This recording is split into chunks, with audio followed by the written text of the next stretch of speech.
Guys welcome back to my channel translation and क्या राजभाषा। अब तक तो चैनल का नाम याद हो जाना चाहिए। प्लीज़ लाइक सब्सक्राइब कर देना। Don't forget to like share and subscribe. ठीक है, तुम लोग लाइक शेयर एंड सब्सक्राइब करते हो तो फिर मेरा मोटिवेशन या हमारे चैनल का मोटिवेशन बना रहता है तुम लोगों को अच्छा कंटेंट देने के लिए, तुम लोगों के लिए रिसर्च करने के लिए। तो जितना तुम हमारे चैनल को सपोर्ट करोगे उतना ज़्यादा हम तुम्हें अच्छा कंटेंट दे पाएंगे। So that's why. तो आज मैं तुमको बताने वाली हूँ तुमको बताने वाली हूँ मैं हाउ टू राइट एन ऐसे। ठीक है, किसके लिए? एसएससी CHT 2024 के मेंस के लिए।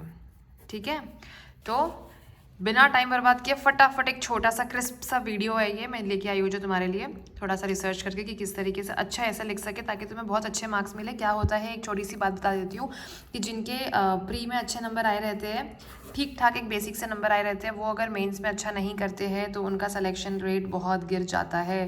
तो तुम्हें प्री में तुम्हारे अच्छे हैं या बुरे हैं, अगर तुमने क्लियर किया है प्री को, ठीक है, क्लियर किया है तो तुम्हें तुम्हारे मेंस में बहुत ज़्यादा ध्यान देने की ज़रूरत है। और मेंस में अगर तुम बहुत अच्छा स्कोर करते हो, जिसकी तैयारी हम तुम्हें करवा रहे हैं, तो फिर तुम्हारे क्लियर होने के चांसेस एकदम ही 100% हो जाते हैं। मेरे ऐसे फ्रेंड्स हैं जिन्हें मैंने देखा है जिन्होंने प्री क्लियर किया है, गुड एवरेज मार्क्स आए हैं, अच्छे मार्क्स आए थे, पर मेंस में ख़राब करने की वजह से, ख़राब ऐसे राइटिंग, ख़राब ट्रांसलेशन की वजह से सिलेक्शन रुक जाता है लोगों का। फिर बहुत कुछ नहीं होगा, तुम्हारी या तो एज निकल जाएगी 1 साल में, या तो फिर तुम्हें एक अगर एज बची है तो फिर तुम्हें पूरा 1 साल दोबारा मेहनत करना पड़ेगा। इसलिए तुम्हारा भी सबसे क्रीम टाइम चल रहा है, इसमें बिल्कुल समय बर्बाद नहीं करते हुए तुम लोग फटाफट अपनी तैयारी जारी रखो, दिन रात मेहनत करो, एसेज लिखो, ट्रांसलेशंस करो, और कुछ हेल्प चाहिए तो प्लीज़ हमें मेल करो। ठीक है, हम तुम्हारी हेल्प करने के लिए बिल्कुल रेडी है। तो चलो हम जानेंगे आज की कैसे लिखना है एक अच्छा ऐसे, एकदम छोटा सा। तो क्या करना है आपको, अपने ऐसे में कोट्स लिखने हैं। ठीक है, चाहे हिंदी ऐसे हो चाहे इंग्लिश ऐसे हो, आपको कुछ लिखना है ऐसा जो कि बहुत ही कैची हो, और इसको स्टार्टिंग में ही अच्छे राइटिंग में लिखना है। आपकी अच्छी हैंड राइटिंग क्या इंपॉर्टेंट है, गुड हैंड राइटिंग। मैं नहीं कह रही कि जिनकी ख़राब हैंड राइटिंग है उनका सिलेक्शन नहीं होता है, पर आपको जिनकी हैंड राइटिंग बहुत अच्छी नहीं है उन्हें फिर अपने कंटेंट में ध्यान देने की बहुत ज़्यादा ज़रूरत है। क्योंकि गुड हैंड राइटिंग, चाहे तुम मानो या ना मानो, अगर कॉपी एस्थेटिकली दिखने में सुंदर है तो उस कॉपी को थोड़े से नंबर ख़राब हैंड राइटिंग वाले से ज़्यादा मिलेंगे। पर अगर आपकी राइटिंग बहुत ही एवरेज सी है तो आपको आपके कंटेंट में ध्यान देने की ज़रूरत है, और कंटेंट अच्छा होगा आपका तो डेफिनेटली आपको मार्क्स मिलेंगे। ठीक है, फिर आपको हैंड राइटिंग को लेकर चिंता करने की ज़रूरत नहीं है। और जिनकी बहुत ही ख़राब है, एकदम पढ़ने लायक ही नहीं है, उनसे मैं रिक्वेस्ट करूँगी कि प्लीज़ प्रैक्टिस करके अपनी हैंड राइटिंग को पढ़ने लायक बनाइए। ऐसा नहीं कि आपने गोल गोल कुछ भी लिख दिया तो आपको मार्क्स मिल जाएंगे। अगर एग्जामिनर को आपकी राइटिंग नहीं समझ में आई, बहुत ज़्यादा इरिटेट कर रही है आपकी राइटिंग, क्योंकि एक्चुअली जब बहुत ज़्यादा पेपर्स होते हैं चेक करने के लिए, और अगर राइटिंग अच्छी नहीं है आपकी और इरिटेट हो रहा है एग्जामिनर चेक करते वक्त, तो फिर आपको कम मार्क्स मिलना तय है। तो अभी भी समय है, प्रैक्टिस करिए दिन रात और अपनी राइटिंग को सुधार लीजिए, सुधारने की कोशिश करिए एटलीस्ट। ठीक है, आपको लिखना है अपने स्टार्टिंग में ही क्या लिखना है, कोट्स लिखना है। कोट्स आपको अपने एक ऐसे में मैक्सिमम 2 कोट्स लिखने हैं। ऐसा नहीं है कि हर 4 लाइन के बाद आपने कोट घुसा दिया। ठीक है, नहीं ऐसा नहीं करना है कि कोट्स ही याद करके गए हैं तो भाई याद करके गए हैं तो एकदम डाल ही देना है पूरे पेपर में, बिल्कुल ऐसा नहीं करना है। 1-2 आप कोट्स लिखेंगे, ओके। उसके बाद हैंड राइटिंग आपकी अच्छी होनी चाहिए।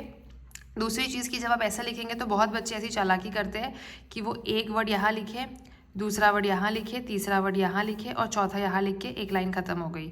नहीं, एग्जामिनर इतना बेवकूफ़ नहीं है, इतने सालों से वो कॉपीज़ चेक कर रहा है, उसे पता है कि आपने कहाँ चालाकी की है और क्या आपकी जेन्युइन हैंड राइटिंग है। हैंड राइटिंग जिनकी ख़राब होती है ना, उनसे भी कम नंबर मिलते हैं इन बच्चों को। जो बच्चे ऐसे होशियारी करते हैं, उन्हें लगता है कि सामने वाला बेवकूफ़ है, मैं बस पेज भर देता हूँ अपनी अच्छी हैंड राइटिंग से। नहीं, चालाक बनने की कोशिश मत करो, ओके। फिर कुछ लोग क्या करते हैं, फ्लो चार्ट बनाते हैं। ठीक है, फ्लो चार्ट जो बनाते हैं ना, या बिल्कुल बना सकते हो फ्लो चार्ट, कोई दिक्कत नहीं है, लेकिन मेक श्योर कि आप अपने पेपर में एक ही फ्लो चार्ट बनाओ। पूरे पेपर को अगर आप फ्लो चार्ट्स हर एक पैसेज के बाद आपने फ्लो चार्ट बना दिया तो वो बिल्कुल भी मार्क्स नहीं मिलता है उससे। ठीक है, और जो होता है कि जो आप लिख रहे हो उसमें आपकी क्लैरिटी होनी चाहिए, ये नहीं कि पेज भरने के लिए कुछ भी कचरा लिखते चले गए। ओके तो जो फ्लो चार्ट है वो आप एक बना सकते हो मैक्सिमम। देखो बहुत ही आपकी इच्छा हो रही है अंदर से तो 2 कर लेना, बट कोशिश करना एक ही बनाओ। बहुत ज़्यादा फैंसी ऐसे करने की ज़रूरत नहीं है, क्योंकि ये आपके भाषा का जो ज्ञान है ना आपके पास उसकी जांच हो रही है। ये यूपीएससी का ऐसे राइटिंग नहीं है जहाँ आपके ज्ञान की जांच हो रही हो। तो भाषा, सेंटेंस कैसे बनाना है, सेंटेंस में गड़बड़ी ना हो, इन चीज़ों का ज़्यादा ध्यान रखना है। ठीक है, सेंटेंस फॉर्मेशन, वाक्य रचना, SENTENC, सेंटेंस फॉर्मेशन। ठीक है, इसमें आपको क्या करना है, इसमें आपको ज़्यादा ध्यान देना है वाक्य संरचना में। फिर आती है बात क्या, डेटा की। तो देखो अगर तुम डेटा याद कर सकते हो तो बहुत अच्छा है, क्योंकि ये बहुत हेल्पफुल होता है आपको हाई मार्क्स दिलाने में।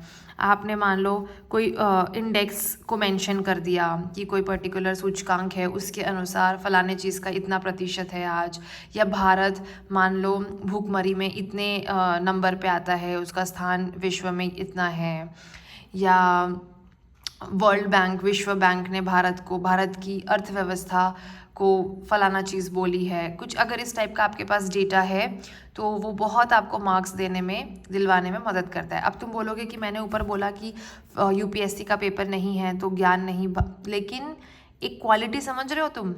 मैंने बोला कि ऊपर तुम फ्लो चार्ट बना बना के अपने सेंटेंस फॉर्मेशन को ख़राब मत करना, मतलब सेंटेंस फॉर्मेशन तुम्हारा अच्छा होना चाहिए। तो तुम जब डेटा प्रेजेंट कर रहे हो तो तुम उसको सेंटेंस में ही प्रेजेंट करोगे ना, तो वो जो डेटा होता है वो बहुत काम का होता है। वो सेंटेंस में दे रहे हो तो उसकी वैल्यू बहुत ज़्यादा होती है। तो जो बच्चे डेटा डालेंगे काफ़ी सारा, ठीक है, उनके चांस, उनको तो एग्जामिनर को समझ में आएगा कि अच्छा इसका भाषा का ज्ञान भी अच्छा है और इसका सामान्य ज्ञान भी अच्छा है, इसको है जानकारी, तो उसको अच्छे मार्क्स मिलना लाजमी है। ठीक है, ये सब आप करें तो करें कैसे, इसके लिए आपको पढ़ना पड़ेगा अच्छा कंटेंट, अच्छे अच्छे बुक्स।